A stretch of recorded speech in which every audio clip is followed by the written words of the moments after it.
One of the key aspects that makes Assembly Atlanta different from all the other film studios in Georgia and the country is that it is truly a creative playground. The sprawling 135 acres of mixed-use property is designed to look and feel like a city, complete with businesses, homes, parks, and open space. It's a place like no other, and to get to know it, we had a very special tour with a very special guide who showed us all that Assembly offers. Solomon King is the facility director, and he knows every inch of Assembly.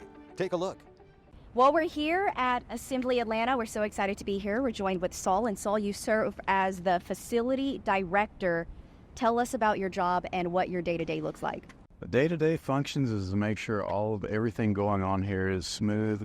It's a new facility, so there's certain things that we haven't got the bugs worked out yet, but we are getting very close to that. And just, avoiding certain obstacles that may get in our way, supervising stuff like this. That's what we have is a 140-foot LED tower, which should be the tallest in the country, that is going to face a beautiful facade and with an amphitheater, family night, and this part of the project is open to the public. Okay, all right. And as we walk down here, over here on the side, this is one of the many cityscapes that Assembly Atlanta has. Which one is this one exactly? This is what we call the Tribeca. The Tribeca is specifically found in the Northeast, a lot of your brownstones in New York, New Jersey, so on and so forth. And that's one of the main architectures that the film industry has been looking for. So instead of having to go out of state or find a small portion of town that may not be such a great area, we've got it right here in a very secure holding area to where no one is going to bother, with the exception of the airport. We do have to stop now and then for planes. We didn't. But outside of that, it's a secure area to film in. I could control everything. And so everything here was so planned and thought. So talk to us about this pond. This is a wonderful pond. This is not really a pond. This is a retention area, and this right here is specifically for our rainwater, and which saves us bukus of money on the watershed. And that way, as you can see, it's starting an ecosystem with geese and ducks flying in and enjoying the landscape. It filters the water so that whenever we have the overflow and the heavy rains, it is able to go into our other landscape areas and creeks and streams without doing any kind of pollution. There we go. And the community will really get to be involved here at Assembly Atlanta, especially in this space here, because there's an amphitheater right across from the entrance. Absolutely. This is public access, so if you want to go have a picnic, I did recall on social media we had our first proposal here.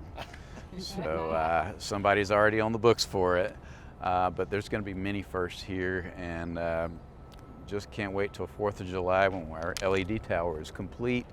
And New Year's Eve, when we're ready to have those good parties, we're going to have something cool. Rest assured, Gray TV has got it all planned out. And you're all invited. All the celebrations, yes. And right now we're kind of in the entrance, what people will see as they're driving in. But when people actually cross the gates, you're just filled with production, so many stages. Talk to us a little bit about what we'll see as you go through the gates. We've got 19 brand new sound stages with catwalks and lots of power, state of the art, and safety. Something we're very concerned about is keeping everyone safe. The film business over the years has been notorious for skating the line of safety. We're trying to cut that out and be 100% safe for everyone who sets foot on this property. All right, well, let's go check it out. Yeah. Absolutely.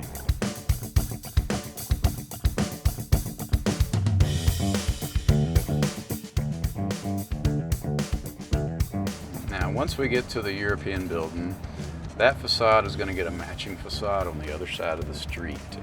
And then so will the brownstone, and so will the French Quarters of New Orleans. And the only reason the Tribeca isn't is because of, obviously, the park.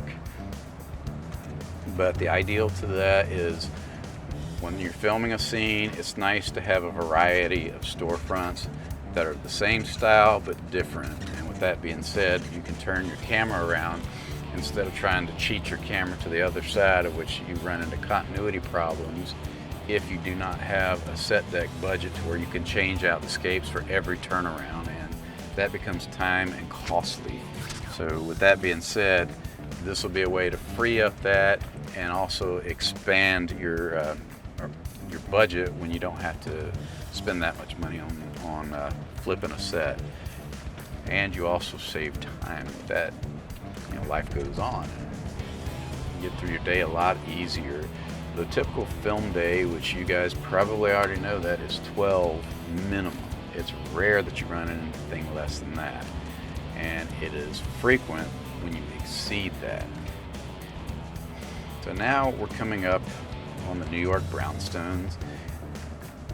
Like all of the facades, they're all real. Now on the brownstone, the lower apartments, those are faux.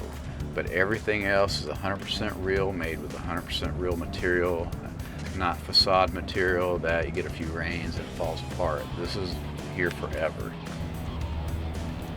Yeah, I do feel like I'm in New York. So you got the stoops. And we have had some scouts here, and there is the one complaint: it is way too beautiful. Well, actually, that's a good question, Saul. How can you dress these up or down, as the case may be? Art departments, they have all the magic. They have paint departments that come in and age everything. Set dressing that comes in and throws a little trash, a little grut, you know, something to, you know, bring some real life to it. And if you notice, when you watch television shows and you got a hero house, which is a house the main characters stay in, not always is it prime and brand new and beautiful. It looks lived in. But the truth of the matter, the vast majority of the stuff is on the inside is brand new. Even if it may have a hole in a sofa or something like that, there's artists or tradesmen that get on that piece of furniture and they either rub the hole in it, paint department will get in there, they'll put some aging on it, and it'll look like it's about 20 years old, which matches the facade of the character itself. Welcome back to Assembly Atlanta. We continue our tour with Solomon King around the assembly lot as he took us to one of his favorite places in the location facade area, the New Orleans building. Now, we're in front of my very favorite one, and we're going to go inside here. This is the New Orleans French Quarter. It is beautiful, and there again, they said it's too clean and too pretty. So I think we could probably just pull over and walk in the front door and give you an idea of what it's like coming into this place. Sounds good. All Let's right. go.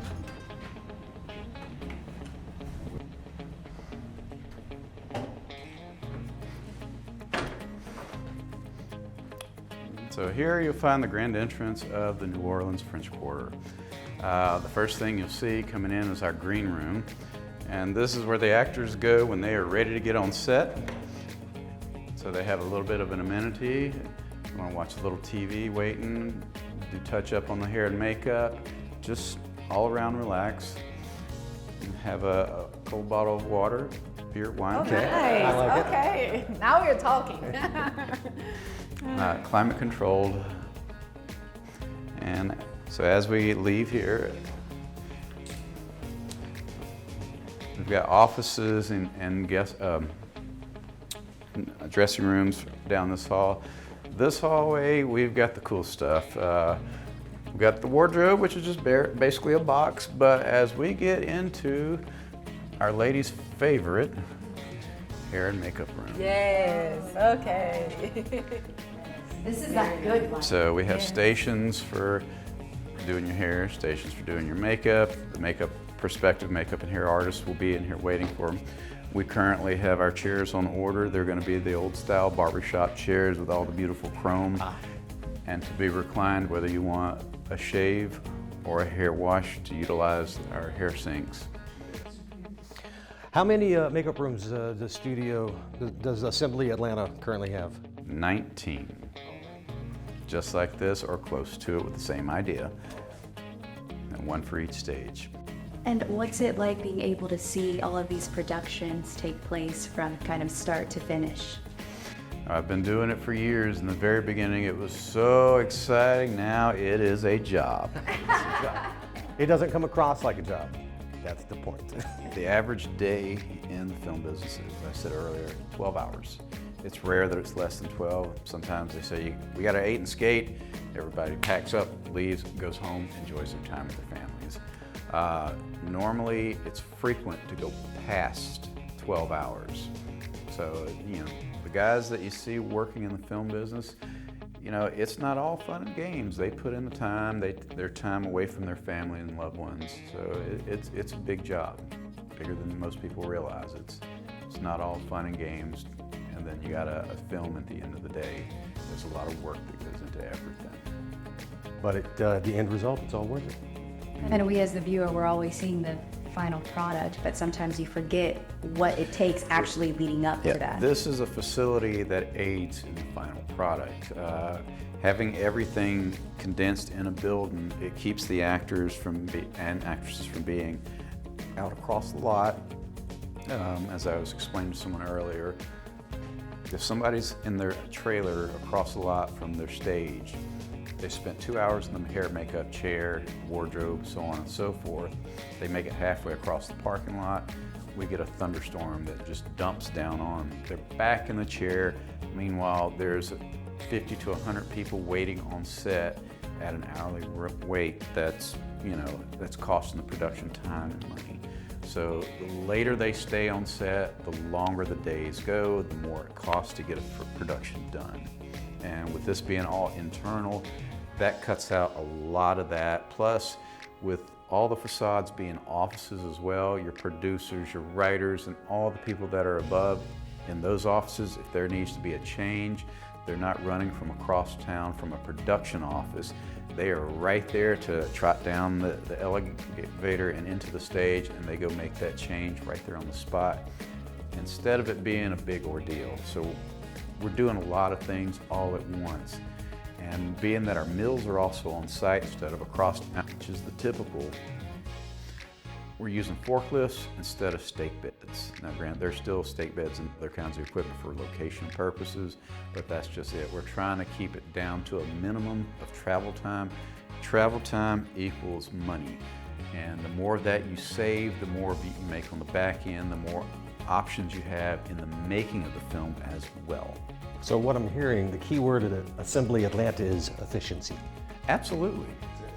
And also safety. Safety is a big thing. Up in our, if you look in our stages, all of our stages have catwalks. They also have a tight wire system for putting lanyards on so that in case somebody slips and fall, they're not falling more than a few feet because their lanyard's going to catch them and save them, causing no harm damage, no death, no disfigurement, no anything. It's just, okay, get a new harness, call it a day, let's get back to it. No one's stopping work for it.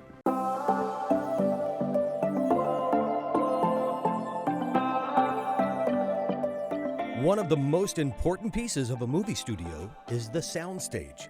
Assembly Atlanta has 19 of them, each a massive 30,000 square feet. Our guide Solomon introduced us to Soundstage 5, where a whole new world can be created with state-of-the-art technology. And here we go. What we are doing is we are going into a 30,000 square foot soundstage. Wow. From floor to clearance on the ceiling is 51 feet. We have a vast network of arms and old freight trains from these things. They're independent of the ceiling truss. Stairway to heaven is what I call it. And get good exercise going up and down that thing. And tell us, there is no echo in here at all. This place is sound tight. We have Peachtree DeKalb Airport planes taking off and landing all under that pattern. So we don't hear the planes taking off, nor do we hear them landing. It is completely silent. The same people that designed the soundproof stages in California came here to do the sound design in here and make sure our decibel level was where it needed to be. And not only was it beat those levels. Why travel to the West Coast when you get everything right here? Everything is here and everything is up to date, modern, safe, as I say again, safe. LED lighting, so that also cuts down on our heat. And not to mention, since we have the support of NBC Universal, all of the equipment is updated and new instead of the traditional 12, 20K lights, which if you walk in front of them, it's like getting a sunburn. So the amount of heat those produces versus the LED lights, you're saving on everything across the board. Not to mention you have a lot more control over the LED units than you do the traditionals. So this really is a large space to utilize. How long does it take production to set up a stage, roughly? It depends on what production is, what they're setting. If it's just one big, like this could be a studio audience stage. So if it's the Shiny Floor stage, they could be set up in 2 weeks. Ready to film, I don't know, Family Feud, The Voice, or any of those type shows to come in here. And with this particular building, this is the only one that has public access through a lobby and a ticket booth to where, if need be, that could be applied here. 4,000 amps of power throughout this particular room. A lot of it can be fed through the top so that you're not walking over lines and being a trip hazard. So there lies more safety in that. We've got a copper line that runs around the room that you may see. That's for compressed air for stunts if they need to pump up their equipment real quick and have lots of air on demand. What else do we have? We've got cam lock systems as part of the power, so you can put your distros anywhere. You see, they can do anything here. Anything can be done here. And will be. We've got, this is a lot of square footage as far, or cubic feet, shall I say. We've got 100 tons of HVAC in this building to keep this room at a certain level. Oh yeah, and it's very nice right now, may I say. Feels nice, yes. Well, thank you. And this isn't a small production team by any means. They're numbers, right? There's a lot of people working. When on a normal, let's just say a small production, there's 100 to 300 people that work on that. On a larger production, that gets bumped up to 300 to 500. And then the mammoth productions, they could produce 600 to 800 people of employment. And this facility alone, just in these 19 stages, there's no reason why we couldn't have 6 to 8 productions depending on the size of the productions. Going on at any time. And at full boat, there's no reason why this place couldn't produce 4,000 jobs during an entire full boat of working. And these are white collar pay, blue collar jobs.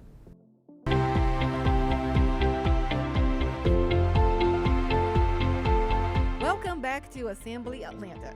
In addition to all the sound stages and multiple production mills, Assembly also has a filmable 2-acre wet stage to bring the oceans to the studios. All right, Sal, so we are here what's called the wet stage, right? Yes. So what can you tell us about it? Well, let's give you a little history on what a wet stage is. You're familiar with the movie Jaws? Oh, yes. Jaws was shot in 2.5 feet of water on a wet stage. There were some ocean scenes, of course, but this is maintained at a 3-foot level. It's about the size of a football field, give or take, and I believe it's the largest wet stage in the country. Wow. So we can drain the water out, of which the water comes from rain runoff. We can hold it, filter it, so on and so forth, build sets, reflood, and start shooting. So you're really using the recycling method here at Assembler? Absolutely. We don't want to waste a drop. And up to how many feet it can go up? 3 feet for film purposes. Now, if we get a heavy torrential downpour, which we have had, this thing can capture water from the entire site and fill all the way up to the concrete on the far end. And within a day or two, it will recede beautifully and go into the filtrated areas, also into our natural reservoirs without hurting any ecosystem. And as you can see, a duck or two are landing in and out of here. We've got a mother goose over there sitting on some eggs. They've already made this home. So it's become very environmental. So if you're looking to film Jaws 17, this is your place. I think we're up to Megalodon by now. I think you're right. I was going to say it's called something different. Has this been utilized yet? No, ma'am. Okay, so you're waiting Everything on your is first crew everything to is come in. new and fresh. Get it first. All right. Well, Saul, thank you so much for the tour. absolutely eye-opening and jaw-dropping. Hey, we're just a drop in the bucket right now, but we soon make a big splash.